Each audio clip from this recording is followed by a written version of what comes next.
काशी कहाँ है? कहाँ है तेरा भाई काशी?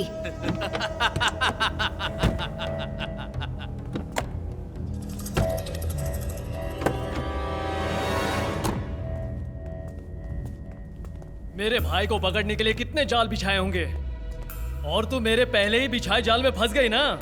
यही है गुनाह। मजे से मॉल में शॉपिंग करने आई थी, तुझे कोई डाइवर्ट कर रहा है, ये बात सोचे बिना ही बंदूक उठा के चली आई। हाँ, गुस्से में इंसान की खोपड़ी घूम जाती है।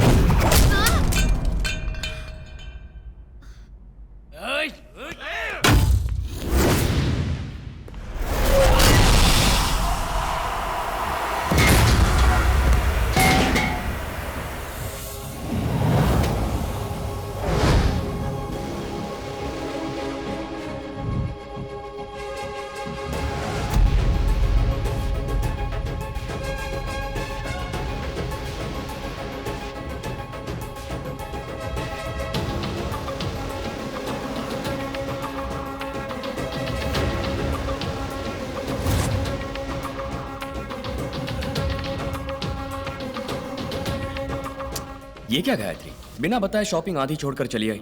चलो चलते हैं। ब्रो, आज ये ऑफ ड्यूटी है, कल ड्यूटी पे होगी तभी पंचायत रखना। हमें कभी कभार ही मिलने का मौका मिलता है।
वो तो सिर्फ पुलिस है, मैं मिलिट्री वाला हूं। दोबारा कभी गायत्री के साथ लफड़ा किया ना तो मारूंगा नहीं, याद रखना, ठोक डालूंगा। ये लो, चले। बढ़िया धुलाई करते हो। तो क्या, तुम पे कोई हाथ उठाएगा और मैं देखता रहूंगा? जान से मार दूंगा। चलो।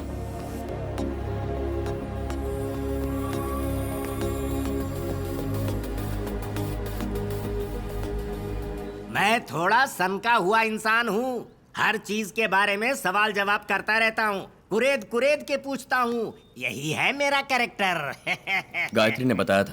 क्या बताया था? कि वो चाचा ही सब कुछ है, वो हाँ कहेंगे तो शादी होगी। लाडली है ना, इसने जब तुमसे शादी करने की बात छेड़ी तो मैं बिना कोई फॉर्मेलिटी के खुद तुम्हारे घर पर चला आया। आप और आपकी बेटी हमें बहुत पसंद आए। पर मुझे पसंद आएगा तभी ये शादी होगी ना। अब मैं ऐसे सवाल कर रहा हूँ, इस बात का बुरा ना मानना। दरअसल मेरे बड़े भाई यानी इसके पिताजी पुलिस वाले थे जो बहुत ही ईमानदार थे, लेकिन फायदा क्या, पूरी जिंदगी एक घर भी नहीं खरीद पाए। अब शादी के बाद इसे तकलीफ ना उठाना पड़े, इसीलिए मुझे ऐसे सवाल करने पड़ रहे हैं। तुम्हारे बेटे के गुण वगैरह तो अच्छे हैं, लेकिन ये रोकड़ा वोकड़ा भी जमा किया है क्या? किसी के आगे हाथ ना फैलाने पड़े, इतने पैसे हैं सर। हम इज्जतदार लोग हैं। मैं गायत्री को बहुत खुश रखूंगा। इज्जतदार लोग यानी? 3 पीढ़ियों से इस देश के लिए प्राण त्यागने वाला परिवार है।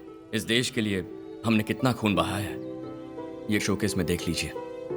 उसमें रखे मेडल बताएंगे हमारे परिवार की कहानी।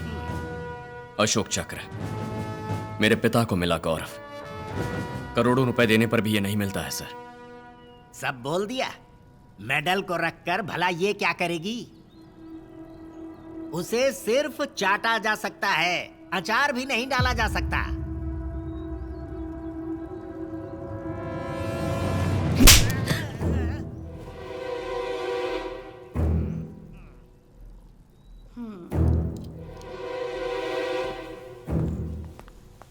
चंद्रू, ये सब क्या है? उम्र का लिहाज किए बिना चाचा पर हाथ उठाया तुमने? कौन? ये उम्र में बड़े हैं? सोचा था सिर्फ बाल ही पके, इनका दिमाग भी पक गया है। तुम्हारी खातिर इन्हें जिंदा छोड़ रहा हूं, ले जाओ इन्हें। How dare you! ये मेरे पिता के समान है। माफी मांगो। माफी मांगे?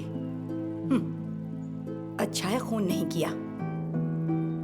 मैं जब भी उस मेडल को देखता हूं तो लगता है मेरे पिताजी मेरे साथ हैं, और उनके बारे में इन्होंने ऐसा कहा। ठीक है, मैं मानती हूँ गलत बोला, लेकिन जब तक तुम माफी नहीं मांगोगे, ना मैं तुम्हारा चेहरा देखूंगी और ना ही इस घर में आऊंगी।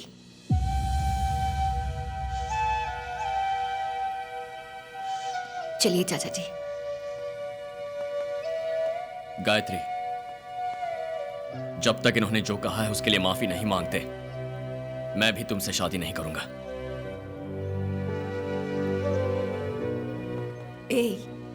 तू उस लड़की को चाहता है? कोई बात नहीं दादी, जाने दो। मेरे लिए पिताजी का सम्मान जरूरी है।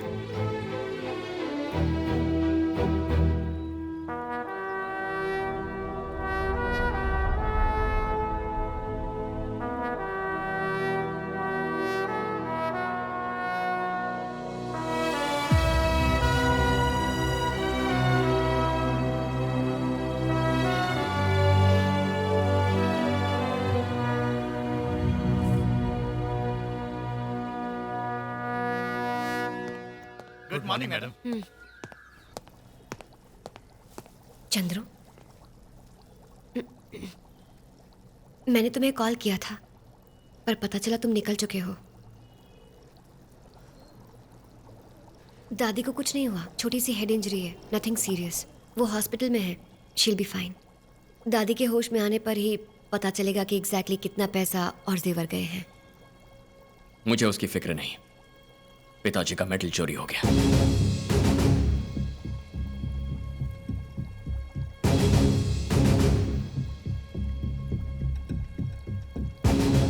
किसने चुराया? कौन है वो? नहीं जानती। शहर के 50 घर, सब में प्लान करके चोरी की। दादी कौन से हॉस्पिटल में है?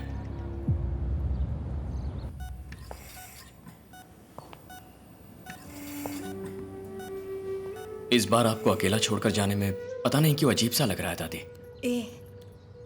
मेरे बेटे का कितना बड़ा सपना था ये पता है? तुझे इस वर्दी में देखना चाहता था वो।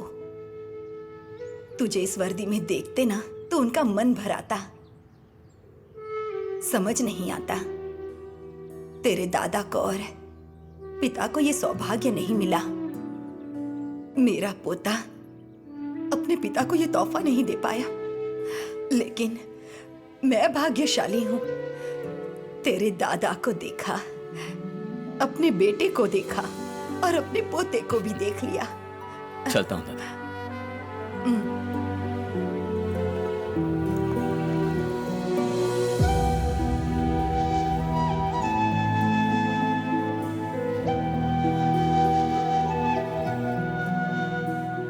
कैसे चंद्रू?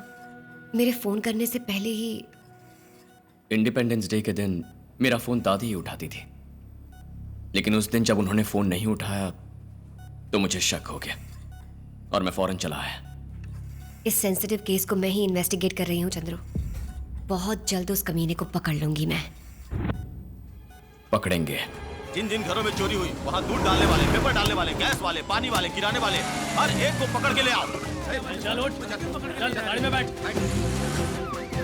सर मैंने कुछ नहीं किया, मुझे छोड़िए ना सर। सर मैंने कुछ नहीं किया सर।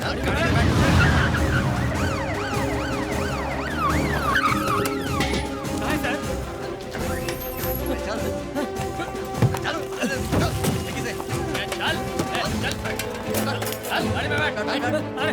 अरे मुझे कहाँ ले जा रहा हूँ? मैंने क्या किया सर? छोड़िए ना। मुझे कहाँ लेके जा रहे हो? अरे छोड़ो मुझे, जल्दी।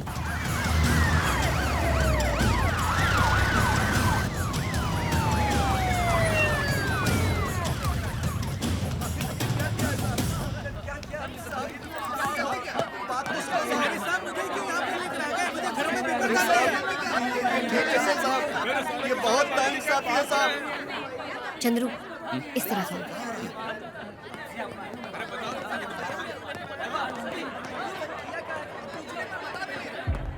चल बैठ। मैडम, 50 घरों की चोरी होने वालों में डेली सुबह दूध डालने वालों से लेकर शाम को चुस्की बेचने वाले सबको उठा लाए हैं। पूछताछ चल रही है मैडम। ये सब कौन है? ये लोग छोटी मोटी चोरी करने वाले चोर उचक्के हैं, लेकिन इनमें से 2 लोग हाथ नहीं लगे हैं। कौन दो? एक्स फिनांस मिनिस्टर अजय माल, सॉरी मैडम।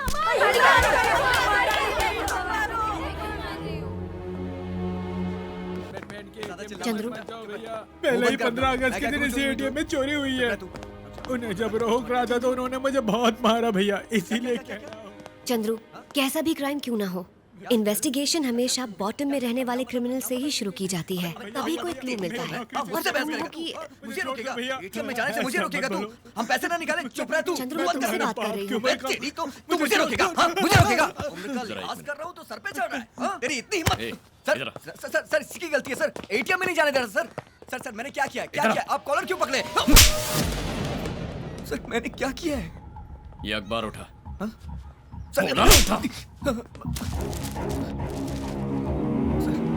ऊपर लिखी हुई सारी हेडलाइंस पढ़। पढ़ना। 15 अगस्त को जो चोरियां हुई उसमें पुलिस को अभी कोई सबूत नहीं मिला है। आगे। स्विस बैंक में जो काला धन जमा हुआ है उसे वापस ले आएंगे, ऐसा प्रधानमंत्री ने कहा है। क्या वो हो गया? नहीं हुआ सर। आगे बढ़। किसानों का लिया हुआ कर्जा माफ नहीं हुआ, इस वजह से 2 किसानों ने कीटनाशक पी के तड़प तड़प के अपनी जान दे दी। ये हो रहा है ना? हो तो यही रहा है सर। रोड को चौड़ा करने के लिए कई किसानों की जमीनों का अधिग्रहण कर लिया गया और जिन्होंने नहीं दिया उन्हें मारा पीटा गया। अगर तू वाकई मर्द है और तेरे अंदर मर्दानगी है तो अभी इस बूढ़े पर जो दिखाई वही मर्दानगी और गुस्सा इसमें छपी किसी भी खबर पर दिखा सकता है क्या? है इतना जोश? अबे तू मार के पूछ भी मत, विरोध करके जोर से यहाँ खड़ा हर कोई सुन सके ऐसा एक भी सवाल पूछ सकता है? पूछेगा? नहीं पूछेगा, क्योंकि वो उल्टा मारेंगे ना। हम मर्दानगी कहाँ दिखाते हैं? चप्पल सीने वाला 5-10 रुपया मांगता है तब हम मर्दानगी दिखाते हैं। कोई गटर साफ करने वाला 50 रुपए ज्यादा मांगता है तो उस पे गुस्सा आ जाता है ना? और जहां एक बुजुर्ग आदमी 24 घंटे एटीएम पर चौकीदारी करता है उसका दुख तो तुम समझ नहीं पाओगे, पर कम से कम उस बेचारे को तकलीफ तो मत दो। जहां मर्दानगी दिखाने की जरूरत नहीं है वहीं दिखाते हो, और जहां दिखानी चाहिए वहां से पिट के आते हो। एटीएम के अंदर हेलमेट पहनकर जाना मना है ये जानते हुए। सर सॉरी सर, माफी मांगता हूँ सर। मुझसे मत मांग, उनसे माफी मांग। Okay sir. चल निकल। चाचा माफ कर दीजिए। सॉरी माफ कर दीजिए, अब नहीं करूंगा सर। Sorry sir. ये सब क्या है चंद्रू? भूल जाओ उसे। तुम क्या कह रही थी? छोटे अपराधियों से पूछेंगे तो लीड मिलेगी? नो गायत्री, एक बात अच्छी तरह जान लो, ये किसी पर्टिकुलर एरिया में पर्टिकुलर स्ट्रीट में होने वाली रॉबरी नहीं है। अडियार, तिरुवनमयूर, बसंत नगर, इन जगहों पर मल्टीपल एरियाज में रॉबरीज हुई हैं। अडियार के किसी चोर को बसंत नगर में रहने वाले बुजुर्ग का घर कैसे पता, और बसंत नगर में रहने वाले को तिरुवनमयूर में कहां चोरी करनी है ये कैसे पता? This is something big. Madam, जैसा कि आपको शक था वैसे ही हमने सारे मोबाइल्स की कॉल की हिस्ट्री को चेक किया तो रॉबरी के किसी भी टावर की रेंज में सब जगह कनेक्ट होने वाली किसी की भी कॉल हिस्ट्री मैच नहीं हुई मैडम। मैंने कहा था ना, हम सही रास्ते पर ना चलकर अंधेरे में तीर चला रहे हैं। अगर चोर को किसी बुजुर्ग के घर के बारे में जानना हो तो पहले घर के अंदर जाएगा, और घर के अंदर कौन कौन जाता है? पानी सप्लाई करने वाला, अखबार वाला, दूध वाला, केबल ऑपरेटर्स, घर के नौकर, sales reps, medical reps, courier वाले, water purifying service, gas cylinder वाले, होम मार्केटिंग वाले, और ये बूढ़े लोग हैं तो फैमिली डॉक्टर्स भी जाते हैं। अगर इनमें से कोई नहीं है तो फिर कौन है?